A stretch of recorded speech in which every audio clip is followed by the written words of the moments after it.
Hello everyone. तो फिर आज हम कंटिन्यू करते हैं। हम जो पढ़ रहे थे पीरियोडिक क्लासिफिकेशन ऑफ एलिमेंट्स, तो उसमें हमने मेंडलीफ का क्लासिफिकेशन देखा था। अब मेंडलीफ के क्लासिफिकेशन के बाद हम देखते हैं मूजलेस मॉडर्न पीरियोडिक लॉ। ठीक, तो ये जो साइंटिस्ट थे इन्होंने क्या किया, कुछ यहाँ पे मेन पॉइंट्स वगैरह हैं, आप उसको नोट डाउन कर सकते हैं। यहाँ पर से आप मेन पॉइंट्स देख सकते हैं। तो इन्होंने क्या किया था, इन्होंने स्टडी किया था, किसका स्टडी किया था, एक्सरे स्पेक्ट्रम का, डिफरेंट एलिमेंट्स के। इन्होंने ऑब्जर्व किया wavelength of X-ray emitted by element. जो एक्सरे, जो वेवलेंथ समझ लीजिए, जो वेवलेंथ था किसका, एक्सरे, एक्स रेज है वो, ठीक है, एक्स रेज। तो जो एलिमेंट से जो एक्स रेज निकल रहे थे उसका जो वेवलेंथ था वो क्या था, वो रिलेटेड था, किससे रिलेटेड था, position number in the Mendeleev's periodic table. उन्होंने देखा कि जो एलिमेंट्स हैं उनके, उनसे जो एक्सरेज निकल रहे हैं उसका जो वेवलेंथ है वो क्या, किससे रिलेटेड है, वो रिलेटेड है पोजीशन। जो मेंडलीव के पीरियोडिक टेबल में जो एलिमेंट्स जहां पे बैठे हुए हैं ना, उनके पोजीशन से वो क्या है, रिलेटेड है। इस तरह से इन्होंने कुछ क्या किया, ऑब्जर्व किया। और इनको जब मेंडलीव का पीरियोडिक टेबल आया था तब उस समय क्या था, उस समय एटॉमिक वेट जो थे वो लोगों को पता थे। मेंडलीव के पीरियोडिक टेबल में लोगों को पता चला एटॉमिक वेट के बारे में। और कुछ another characteristics of element which was named atomic number was discovered through Moseley's work. तो इनका मेन जो था वो क्या था, एटॉमिक नंबर। इनका जो काम था उसमें क्या पता चला, उन इंपॉर्टेंट एक कैरेक्टरिस्टिक्स होते हैं किसके, एलिमेंट्स के, जो कि होते हैं atomic number.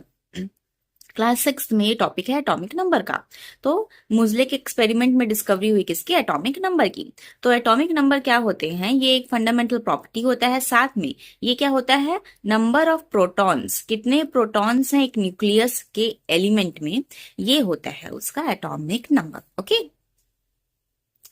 On the basis of this result, Moseley suggested that atomic number rather than atomic weight should be the property used in the classification of elements.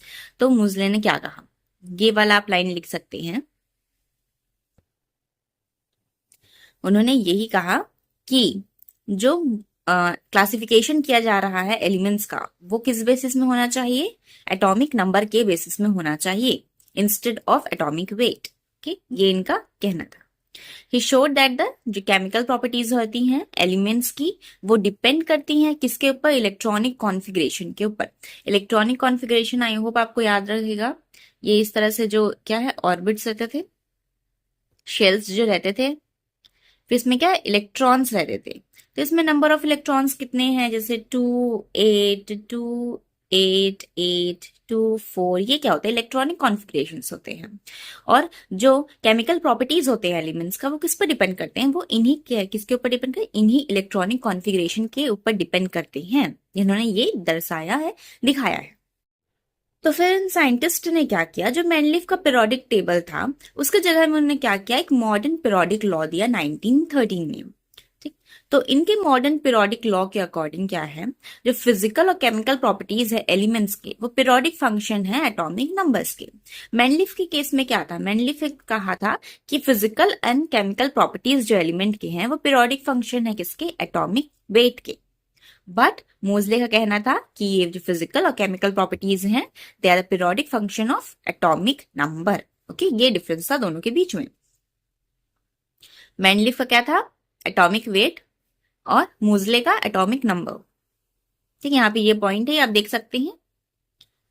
According to the modern periodic law, the physical and the chemical properties of the elements are the periodic function of their atomic numbers. Okay, तो यही वाला जो एक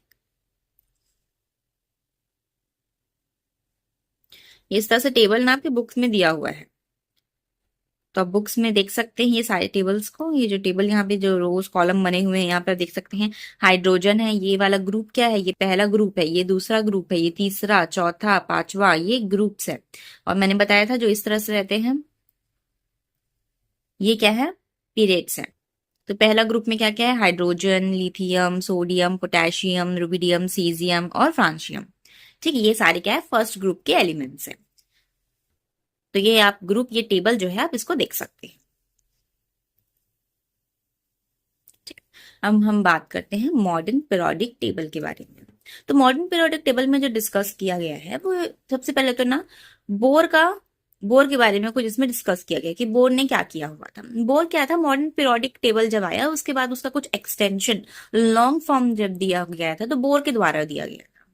तो bore ने क्या किया था, मोजले का जो लॉ था, ठीक है ना, उसको उसका यूज किया था। मोजले use Bohr used Moseley law to organize elements into the table where they are placed in ascending order of their atomic numbers.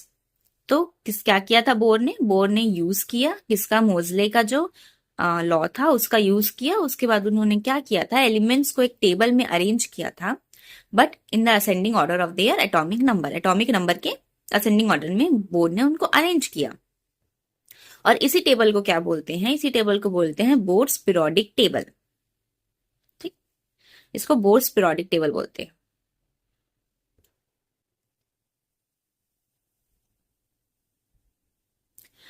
उस समय क्या कितने एलिमेंट्स लोग जानते थे, 92 एलिमेंट्स जो थे, नेचुरली ऑकरिंग एलिमेंट्स जो थे वो लोग जानते थे, इसके बारे में जानते थे जब ये टेबल बनाया गया तब। और इस टेबल को जो बोर ने बनाया हुआ था उसको क्या बोलते थे, उसको मॉडर्न पीरियोडिक टेबल बोलते थे या long term form of periodic table बोलते थे। Long form of periodic table याद रखना है आपको ये वाली चीज। द एलिमेंट्स जो आए थे ना 92 के बाद, 92 तक जो एलिमेंट्स आए हुए थे, मतलब जिनका एटॉमिक नंबर 92 था, उसके बाद जो एलिमेंट्स आए वो क्या थे, वो सिंथेटिक एलिमेंट्स थे, केमिकली सिंथेसाइज्ड एलिमेंट्स थे। ठीक, केमिकली सिंथेसाइज्ड का मतलब क्या होता है कि ये एलिमेंट्स जो थे वो नेचुरली अकरिंग एलिमेंट्स नहीं थे, ये एलिमेंट्स जो थे ये क्या थे, केमिकल से बनाए गए एलिमेंट्स थे। टोटल अभी हमें कितना एलिमेंट्स के बारे में पता है, 118 एलिमेंट्स के बारे में हमें पता है। अब लॉन्ग टर्म वाला जो पीरियोडिक टेबल आया हुआ था ना, वो क्या था, उसमें कितने टेबल्स थे, उसमें 18 जो थे वो क्या थे, वर्टिकल कॉलम्स थे। 18 जो थे वो वर्टिकल कॉलम्स थे और उसके बाद 7 जो थे ये हॉरिजॉन्टल पीरियड्स थे या रोज थे बोल सकते हैं, जो लॉन्ग टर्म पीरियोडिक टेबल था। और लॉन्ग टर्म पीरियोडिक टेबल किसका था, बोर का था। ओके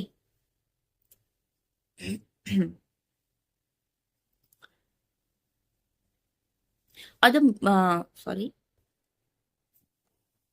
मैनलीफ जो था, तो मैनलीफ का जो पीरियोडिक टेबल था उसमें क्या हो रहा था कि जो ग्रुप नंबर था वो डिसाइड हो रहा था किस बेसिस में, वैलेंसी के बेसिस में। ठीक है ना, group number of element is decided by it's valency. But modern periodic table में क्या हो रहा था, it is decided by the electronic configuration. उसका इलेक्ट्रॉनिक कॉन्फ़िगरेशन क्या है उस बेसिस में डिसाइड किया जा रहा था, उसका क्या चीज, नंबर मतलब ग्रुप में वो कहाँ बैठेगा करके। लेकिन यहाँ पे क्या था, ग्रुप नंबर जो था एलिमेंट्स का वो डिसाइड किया जा रहा था वैलेंसी के बेसिस में, किसके में, मैनलीफ के में। ठीक, ये वाली चीज एक बार मैं फिर रिपीट कर देती हूँ कि मैनलीफ का जो पीरियोडिक टेबल था उसमें ग्रुप ऑफ एलिमेंट्स जो थे उनका ग्रुप डिसाइड करना था, वो किसके बेसिस में किया जा रहा था, वैलेंसी के बेसिस में किया जा रहा था। बट जो मॉडर्न पीरियोडिक टेबल था इसमें किस तरह से डिसाइड कर रहे थे, इलेक्ट्रॉनिक कॉन्फ़िगरेशन के अकॉर्डिंग डिसाइड किया जा रहा था। अब उसके बाद में यहाँ पे कुछ मेन ग्रुप एलिमेंट्स के क्या यहाँ पे दिया हुआ है कि कौन कौन सा ग्रुप्स जो रहते हैं ना वो मेन ग्रुप एलिमेंट्स है, जैसे 1 2 13 14 15 इस तरह से।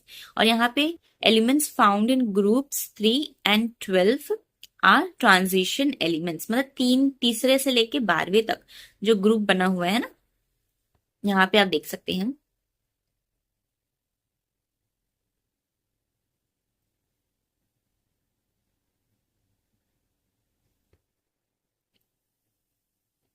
ये यहाँ पे क्लियर नहीं हो पा रहा है थोड़ा सा, बट आप इस तरह से इसको देखिए।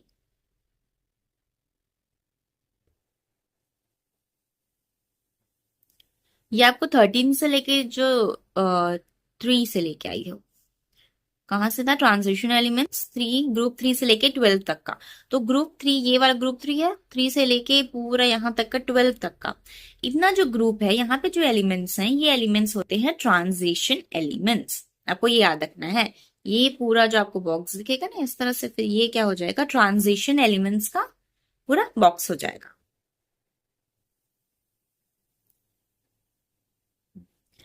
तो ग्रुप 3 में जो 14th एलिमेंट है that comes after lanthanum atomic number 57 are placed in a separate panel, इनको क्या बोलते हैं? लेंथेनाइट्स बोलते हैं। नीचे में आप यहाँ पे देख सकते हैं, यहाँ पे क्या बना हुआ है, यहाँ पे इस तरह से यहाँ पे एक रो बना हुआ है ना, ऐसा टाइप का यहाँ पे एक रो बना हुआ है, पीरियड बना हुआ है। इसमें आप देख सकते हैं जितने भी एलिमेंट्स हैं ये क्या है? ये लेंथेनाइट्स हैं। और ये लेंथेनाइट्स कहाँ है? ग्रुप 3 में आपको दिख रहा है, ये ग्रुप 3 यहाँ पे एटॉमिक नंबर दिख रहा है 57, यहाँ पे कि स्टार भी दिख रहा होगा। इसके बाद जितने भी एलिमेंट्स आ रहे हैं वो कहाँ पे? देखिए यहाँ पे नहीं लिखा हुआ है। 57 के बाद में सीधा क्या आ रहा है? यहाँ पे 72 आ रहा है। बाजू वाला एलिमेंट देखिए आप, 72 दिख रहा होगा आपको। ठीक, तो बीच के जो एलिमेंट्स हैं उनको क्या है? नीचे में लिखा गया है। और ये सारे एलिमेंट्स क्या है? ये है लेंथेनाइट्स। ठीक, यहाँ पे है 57, उसके बाद कोई एलिमेंट्स यहाँ पे क्या है? इस यहाँ पे पीरियड्स में नहीं है।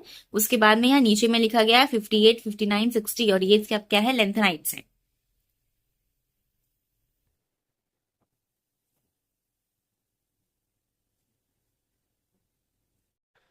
ओके, तो लेंथेनाइट्स आपको समझ आ गया। इसके बाद में क्या है? इसके बाद similarly group 3, the 14th element that comes after the actinium. Group 3 में एक कुछ 14 और एलिमेंट्स आएंगे, किसके बाद में? एक्टिनियम के बाद में। यहाँ पे आप देख सकते हैं, यहाँ पे एक्टिनियम भी दिया हुआ है, ये यहाँ पे एक्टिनियम है 89। ठीक, एटॉमिक नंबर 89 एक्टेनियम, यहाँ पे दो स्टार्स आपको दिख रहे होंगे। इसके बाद में आप देख सकते हैं एक्टेनियम के बाद में जस्ट आ रहा है 104। ठीक, 104 आ रहा है डायरेक्ट। बट इसके बाद 89 के बाद के एलिमेंट्स कहाँ गए? तो अब नीचे देख सकते हैं, यहाँ पे आपको एलिमेंट्स दिख रहे होंगे, थोरियम, प्रोटेक्टेनियम, यूरेनियम, कुछ ऐसे कुछ आपको क्या है? एलिमेंट्स दिख रहे हैं यहाँ पे। ठीक, ये सारे एलिमेंट्स जो होते हैं ना, ये एक्टिनाइट्स में आते हैं। ओके, आपको समझ आ गया? तो यहाँ पे मैं आपको बताई थी लेंथेनाइट्स एंड एक्टिनाइट्स। आपको समझ आ गया होगा कौन कौन से एलिमेंट्स को लेंथेनाइट्स बोलते हैं, एक्टिनाइट्स बोलते हैं। इनके एटॉमिक नंबर यहाँ पे आप लिख सकते हैं, देख सकते हैं, डिफाइन कर सकते हैं इससे आप।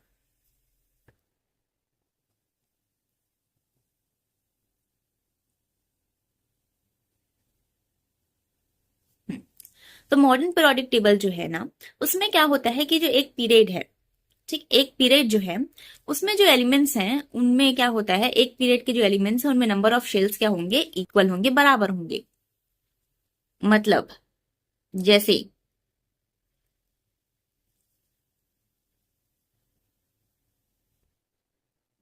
यहाँ पे आप देख सकते हैं, ये हाइड्रोजन और हीलियम। हाइड्रोजन और हीलियम, हाइड्रोजन में जो इलेक्ट्रॉन, नंबर ऑफ इलेक्ट्रॉन कितना होता है? 1 होता है। हीलियम में होगा 2 होगा। तो इसमें शेल कितने होंगे? इसमें एक शेल होगा, इसमें भी हीलियम में भी एक ही शेल होगा। राइट, इलेक्ट्रॉन इसमें हाइड्रोजन में एक आएगा और हीलियम में 2 आएगा। इस तरह से क्या है? नंबर ऑफ शेल्स इसमें क्या है? कांस्टेंट है, मतलब सेम है कौन नंबर ऑफ शेल्स। उसके बाद आप लिथियम देख सकते हैं, लिथियम, बेरिलियम, बोरॉन। अब इनमें इनमें आप देख सकते हैं, ये जो सेकंड नीचे के जो पीरियड्स है ना, ये लिथियम, बेरिलियम, बोरॉन वाला जो पीरियड है, इसमें क्या हो रहा है? इसमें पूरे जो एलिमेंट्स हैं, इनके एक पीरियड के जो एलिमेंट्स हैं, इनके शेल जो होंगे वो कितने होंगे? 2 होंगे। आप देख सकते हैं लिथियम में भी 2 होंगे शेल्स, नंबर ऑफ शेल्स। इस तरह से जो हम शेल्स बनाते हैं ना, तो सेकेंड वाला जो पीरियड है उसमें जो शेल्स हैं वो 2 हैं, लिथियम में, बेरिलियम में, बोरॉन में। फिर उसके बाद कार्बन में, नाइट्रोजन में, ऑक्सीजन में, फ्लोरीन में, नियोन में। इन सारे जो एलिमेंट्स हैं इनमें जो नंबर ऑफ शेल्स हैं वो क्या है? 2, सेम है। राइट, तो मॉडर्न पीरियोडिक टेबल में यही कहा जा रहा है कि इसमें जो नंबर ऑफ शेल्स रहते हैं एक पीरियड के एलिमेंट्स में, वो क्या रहते हैं? वो इक्वल रहते हैं। और हम जैसे जैसे मूव करते हैं ना एक पीरियड में, इस तरह से जब हम लोग मूव करते हैं लेफ्ट से राइट की तरफ, हम जब मूव करते हैं तो एटॉमिक नंबर जो है वो एलिमेंट का वो इंक्रीज हो रहा है। ऑफकोर्स इंक्रीज हो रहा है कि नहीं हो रहा? लिथियम 3 आता है, उसके बाद वाला बेरिलियम 4 आता है। इस तरह से क्या है? एटॉमिक नंबर जो है वो क्या है? वो 1 से इंक्रीज हो रहा है। और नंबर ऑफ वैलेंस इलेक्ट्रॉन जो है वो भी क्या हो रहा है? वो भी 1 से इंक्रीज हो रहा है। मतलब क्या क्या चीज है? एटॉमिक नंबर भी इंक्रीज हो रहा है इसका।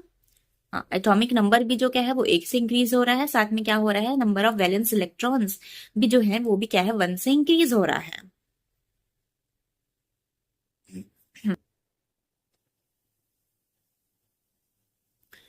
और number of valence electrons are different in valence electrons जो है वो डिफरेंट है, किसमें, लिथियम में, बेरिलियम में, बोरॉन में, कार्बन में, नाइट्रोजन में। ये सब क्या है, एक पीरियड्स में क्या है, अरेंज है। और एक एक इनमें क्या हो रहा है, एटॉमिक नंबर या बोल सकते नंबर ऑफ वैलेंस इलेक्ट्रॉन्स जो क्या है वो इंक्रीज हो रहे हैं।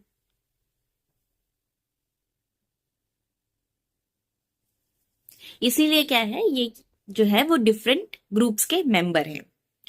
ठीक है, ये एक पीरियड में है बट ये डिफरेंट ग्रुप्स के मेंबर हैं ये एलिमेंट।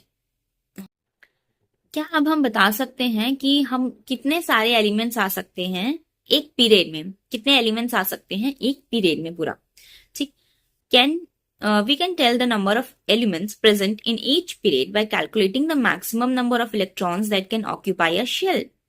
मतलब जैसे सेकंड हमारा जो रो है, मतलब सेकंड वाला रो है जो है, उसमें कितने एलिमेंट्स आ सकते हैं ये हम लोग क्या बता सकते हैं। हाँ, हम लोग बता सकते हैं। हमारे पास हमको ये पता है इसमें कितने नंबर ऑफ शेल्स हैं, उसके बेसिस में हम लोग बता सकते हैं इस शेल में कितने इलेक्ट्रॉन्स आ सकते हैं, और उस बेसिस में हम नंबर ऑफ इलेक्ट्रॉन्स बता सकते हैं। राइट, अब मैं एग्जाम्पल देती हूँ। जैसे फर्स्ट वाला जो पीरियड है, ठीक, जिसमें हाइड्रोजन है, हीलियम है, इसमें नंबर ऑफ शेल्स कितने होते हैं, इसमें नंबर ऑफ शेल्स होते हैं 1। राइट, 1 शेल रहता है इसमें। तो इसका फॉर्मूला होता है 2n²। मतलब जब एक शेल है तो उसमें कितने इलेक्ट्रॉन्स आ सकते हैं, मैक्सिमम नंबर ऑफ इलेक्ट्रॉन्स। तो 2 इंटू 1 का स्क्वायर, जो कि क्या हो जाता है, 2 हो जाता है। मतलब जिसका पहला शेल है, जिसके पास में सिर्फ एक शेल है, फर्स्ट शेल में कितने इलेक्ट्रॉन्स आ सकते हैं, 2 इलेक्ट्रॉन्स आ सकते हैं। मतलब 2 पॉसिबिलिटी हो गई।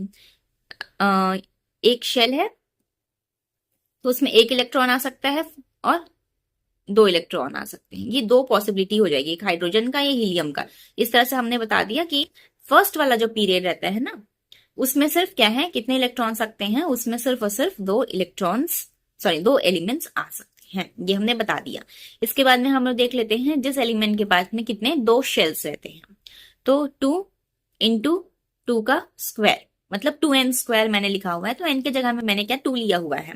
नंबर ऑफ शेल्स, तो जिसके पास में 2 शेल्स है, सेकेंड वाला जो रो है उसके पास में कितने 2 शेल्स है ना, ये कितना हो जाएगा, 2 इंटू 4 इज इक्वल्स टू 8। मतलब अगर 2 शेल्स हैं तो मैक्सिमम कितने इलेक्ट्रॉन्स आ सकते हैं, मतलब कितने इलेक्ट्रॉन्स आ सकते हैं लास्ट वाले, मतलब सॉरी, मैक्सिमम जो है कितने इलेक्ट्रॉन्स आ सकते हैं लास्ट वाले शेल में, 8 इलेक्ट्रॉन्स आ सकते हैं। मतलब क्या क्या पॉसिबिलिटीज हो जाएंगी इस केस में, इलेक्ट्रॉनिक कॉन्फ़िगरेशन जो होगा वो होगा 2 1 2 2 2 3 2 4 2 5 2 6 2 7 और 2 8। मतलब सेकेंड जो पीरियड है ना, उसमें जिन एलिमेंट्स का इलेक्ट्रॉनिक कॉन्फ़िगरेशन ये है, इतने एलिमेंट्स आ सकते हैं किसमें, सेकेंड पीरियड में। राइट, इस तरह से हम कैलकुलेट करते हैं कि कितने मैक्सिमम इलेक्ट्रॉन्स हैं, वो नंबर ऑफ इलेक्ट्रॉन्स हैं वो ऑक्यूपाई कर सकते हैं शेल को। इसका फॉर्मूला यहाँ पे दिया हुआ है 2n², और n जो है शेल का नंबर है, शेल का नंबर। यहाँ पे देख लीजिए, पहला वाला जो मैक्सिमम जो इलेक्ट्रॉन्स हैं आ सकते हैं, maximum number of electrons in n is equals to 1। मतलब के शेल में पहला वाला जो शेल रहता है ना, इसको के बोलेंगे, फर्स्ट के शेल है। ठीक, पहला वाला के शेल है तो उसका नंबर क्या है, 1 है। तो 1 में कितने नंबर ऑफ मैक्सिमम इलेक्ट्रॉन्स आ सकते हैं, 2। ठीक, मतलब पहला पीरियड में।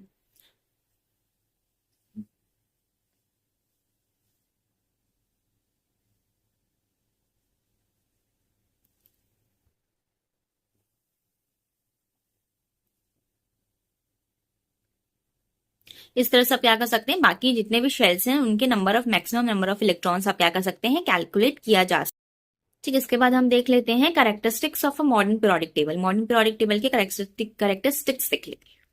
राइट, तो पहला कैरेक्टरिस्टिक इसका क्या है कि जो ये पीरियोडिक टेबल बनाया गया है, ये किस बेसिस में बनाया गया है, ये एटॉमिक नंबर के बेसिस में बनाया गया है। ठीक है, आपको ये याद रखना है किस बेसिस में, सबसे पहले तो एटॉमिक नंबर के बेसिस में बनाया गया है। उसके बाद में इनका जो एलिमेंट्स है, इसके पोजीशन किस बेसिस में डिसाइड किया गया है, इलेक्ट्रॉनिक कॉन्फ़िगरेशन के बेसिस में डिसाइड किया गया है। ठीक है ना, ये याद रखना है आपको।